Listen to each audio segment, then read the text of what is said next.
Врховниот суд на Бразил даде дозвола X да продолжи со услугата во земјата во вторникот. Откако платформата за социјални медиуми го смени курсот и почна да се усогласува со судските пресуди на кои собственикот на милијардерот Илон Маск претходно вети дека ќе се спротивстави. Судијата на Врховниот суд, Александре де Мораес, кој беше во повеќемесечна расправија со Маск, и даде зелено светло на социјалната платформа веднаш да ги продолжи операциите во најголемата земја во Латинска Америка. Во одлуката Мораес рече дека X ги исполнил сите потребни услови за да почне повторно да работи во земјата. Платформата порано наречена Twitter беше суспендирана во Бразил, еден од неговите најголеми и најпосакувани пазари, од крајот на август, откако не ги почитуваше судските наредби поврзани со умереноста на говорот на омраза и не именуваше правен застапник во земјата, како што налага законот.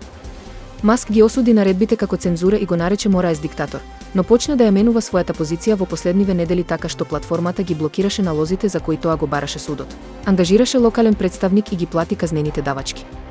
Маск преку својата платформа објави дека е горд што се враќа во Бразил, додавајќи дека ќе продолжи да ја брани слободата на говорот во рамките на законите во земјите каде што работи. Суспензијата на X првично дојде по индивидуална пресуда на Мораес, која предводеше локалната крстоносна војна против перцепираните напади врз демократијата и политичката употреба на дезинформации. Неговата одлука подоцна беше едногласно поддржана од петчлениот совет на Врховниот суд и неговиот главен судија. Бразил е шестиот најголем пазар на X на глобално ниво и од април имал околу 21,5 милиони корисници.